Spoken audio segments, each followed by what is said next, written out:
योगाचार्य Rajesh channel में आपका स्वागत है। आज हम बात करेंगे ज्ञान मुद्रा की। ज्ञान मुद्रा इस प्रकार बनती है, ये देखिए आप, ये अंगूठा और ये हमारी तर्जनी, इन दोनों के टिप्स को अगर हम मिला लेते हैं तो ये बन जाती है ज्ञान मुद्रा। बाकी तीनों उंगलियां मिली रहती हैं, थोड़ी सी ढीली रहती है इस प्रकार। इनको गोल रखना होता है, ऐसे चोंच नहीं बनानी है, गोल रखना है और बहुत जोर से नहीं दबाना होता, हल्का सा इसको टच करना होता है। अब जैसे आप टच करके थोड़ी देर इस पर ध्यान लगाते हैं तो आपको इसमें संपंदन भी फील होगी, यानी वाइब्रेशन, ऐसे ऐसे करके वाइब्रेशन इसके अंदर आपको फील होगी। इसे बोलते हैं ज्ञान मुद्रा। अब ज्ञान मुद्रा में अगर हम इसको पलट के यूँ रख लेते हैं तो ये बन जाती है चिन्ह मुद्रा। और दूसरा, अगर इसको हम यहाँ पे ऐसे ले आते हैं अपने फेस के पास तो ये बन जाती है अभय मुद्रा। इससे हमारे मन में निर्भयता आती है, भय दूर होता है।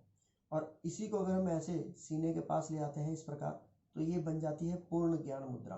आपने देखा होगा देवी देवताएं, संत महात्मा इसी पोज में बैठे होते हैं। इससे हमारी नकारात्मक ऊर्जा दूर होती है, नकारात्मक विचार हमारे मन में नहीं आते हैं। अब बात वापस हम करते हैं ज्ञान मुद्रा की। ज्ञान मुद्रा, कुछ लोग इस प्रकार इसको ऐसे रखते हैं, देखा होगा आपने पार्कों में ऐसे करके बैठ जाते हैं, ये गलत है। इसका पृष्ठ भाग, हथेली के पृष्ठ भाग को हमने यहाँ पे घुटने पे टिकाना होता है ऐसे, और कोहनियाँ ये बाहर नहीं आएंगे, शरीर के पास यूँ आ जाएंगी। ये बन जाती है ज्ञान मुद्रा, सही जो स्थिति है ज्ञान मुद्रा की। अब हम बात करते हैं ज्ञान मुद्रा के लाभ की। हमारे शरीर जैसे 5 तत्वों से बना हुआ है, तो अंगूठा जो है ये अग्नि तत्व को रिप्रेजेंट करता है और उंगली जो है ये वायु तत्व को रिप्रेजेंट करती है। जब हम इन दोनों को मिला लेते हैं तो हमारे शरीर के वायु तत्व के दोष दूर होने लगते हैं, वायु तत्व बढ़ने लगता है।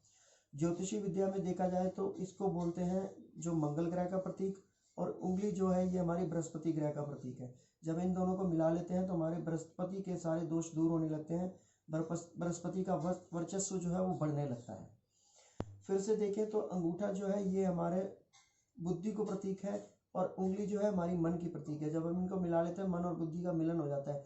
कुछ लोग जैसे कोई फैसला नहीं ले पाते हैं, किसी बात पे अटक जाते हैं कि ऐसे करूँ या वैसे करूँ, डायलेमा की स्थिति में आ जाते हैं, तो उनके लिए ये मुद्रा बहुत बढ़िया है। ऐसी मुद्राएं लगा करके, इस मुद्रा को लगा करके आप पुनः उस बात पे विचार करेंगे तो आप सही निर्णय ले पाएंगे। इसी प्रकार अंगूठे को बोला जाता है परमात्मा और उंगली ये जो है हमारी ये आत्मा। इनको मिला देंगे तो आत्मा और परमात्मा का मिलन होता है, यानी आपकी आध्यात्मिक शक्ति बढ़ती है, एकाग्रता बढ़ती है, मेमोरी पावर से बढ़ती है। ध्यान लगाते समय आप हमेशा यही मुद्रा लगाते हैं क्योंकि ये आध्यात्मिक शक्ति को मिलाती है, मन और आत्मा और परमात्मा का मिलन यहाँ पे हमारा होता है। इसे हम सरस्वती मुद्रा भी कहते हैं क्योंकि बच्चों के लिए बहुत लाभदायक है, विद्या प्रदान करती है। पढ़ते समय बच्चे अगर ये मुद्रा लगा करके पढ़ाई करेंगे तो उस समय पढ़ा हुआ उनका जीवन भर उनको याद रहेगा। मंद बुद्धि बालकों के लिए बहुत बढ़िया, जो बचपन से कईयों की बुद्धि अविकसित होती है तो ये लगाने से उनकी बुद्धि का विकास होने लगेगा। मन शांत रहता है, क्रोध जो है वो दूर होता है।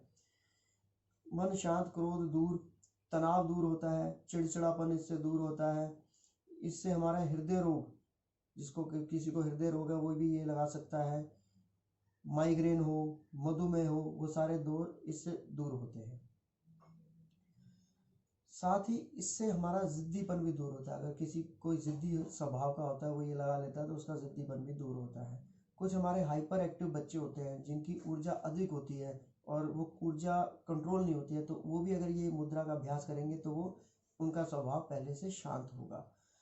तो ये सब जो लाभ है इससे हमारी, और मैं बताऊं तो इससे हमारी छठी इंद्रिय का विकास होता है। इससे वर्तमान, भूत और भविष्य का भी आपको आभास हो सकता है।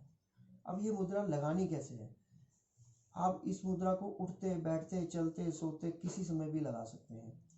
एक हाथ बिजी है, दूसरे हाथ से लगा सकते हैं। लेकिन अगर आप इस स्थिति में बैठ करके सुखासन में, अर्ध पद्मासन में या पद्मासन में बैठ करके इसको लगाते हैं इस प्रकार, और साथ में गहरे लंबे श्वास का अभ्यास करते हैं तो आपको इस मुद्रा का लाभ अधिक और जल्दी होगा।